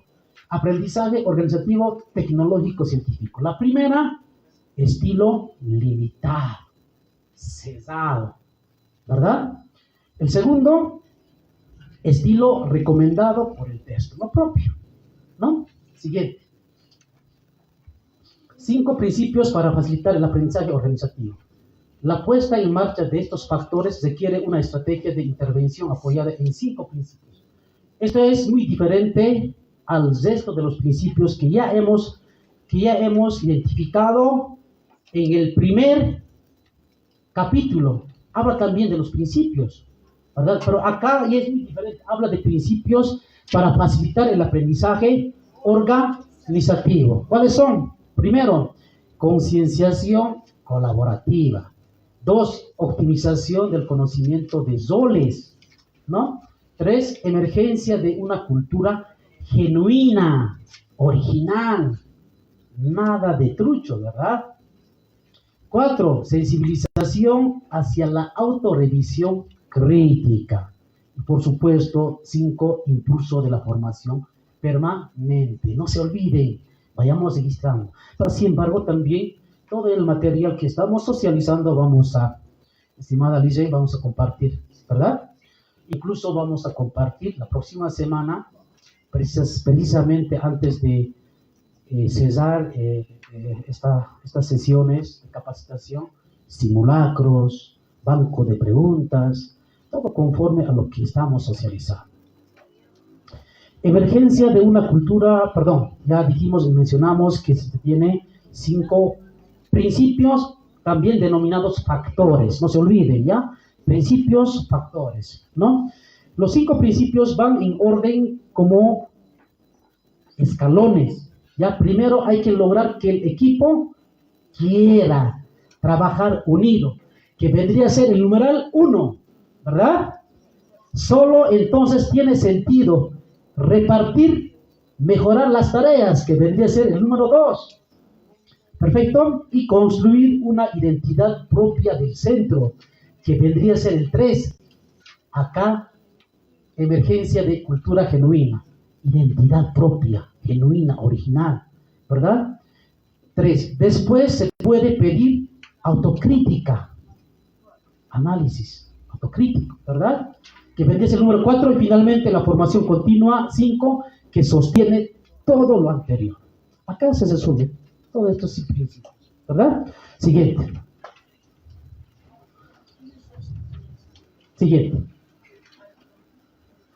10 rasgos de la escuela que aprende, ¿ya? Se tiene también indicadores importantes del aprendizaje organizativo. Esto es nominal, ¿ya? De pronto un poquito quisimos conceptualizar, pero vamos a hacer una identificación. El nominal, como corresponde, perdón, antecitos, ¿ya? Exacto, ¿ya? Somos tantos, ¿verdad? Hasta completar el número 10. ¿Ya? El primero, asume la singularidad de cada alumno. 2, promueve el desarrollo profesional de los profesores. Es para darse cuenta, ¿no? Pero si un poquito más adentramos lectura, obviamente a lo que nosotros nos damos cuenta, si esforzamos a lo que dice Sáenz, ¿verdad? Potencia las relaciones con su comunidad educativa. Es importante aquello, ¿no? 4, fomenta una metodología colaborativa, cooperativa, ¿ya? De permanente interacción. 5, planifica desde las experiencias pre y extracurriculares. Es importante este elemento, ¿ya? Este rasgo. ¿Por qué? Porque no siempre debemos tomar en cuenta para una planificación curricular todo lo curricular. También hay que tomar en cuenta algunos elementos pre o extracurriculares, ¿no? Nos menciona, sabes que es importante aquello, ¿no? Para poder quizá tomar en cuenta también algunas realidades del entorno. Siguiente.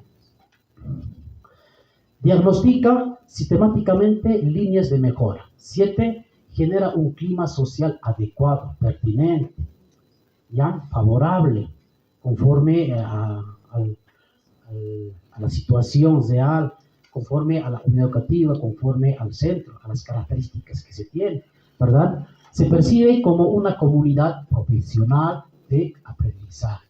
Asume aprender de sus errores, que es tan importante esto, ¿ya? Asumir, ¿no? Aprender de nuestros errores, ¿ya? Aprender de nuestros errores no es un fracaso, ¿no? No es un fracaso, ¿no? Cuanto más nosotros aprendemos conforme a nuestros errores, mejor evolucionamos, mejor nos formamos y encontramos éxitos muy importantes, incluso definidos por ellos.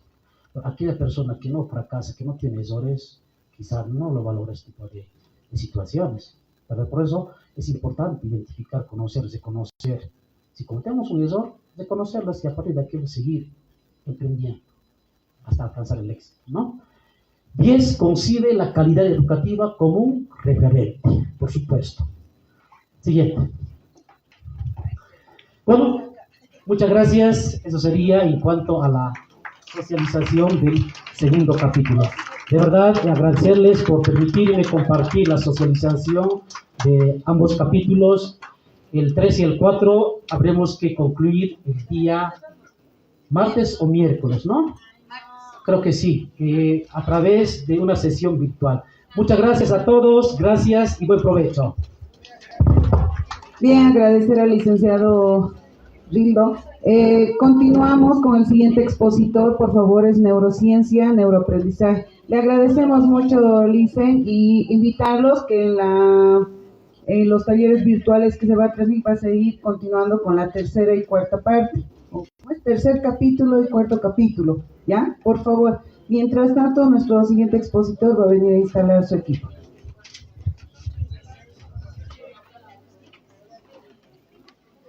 Buenas tardes.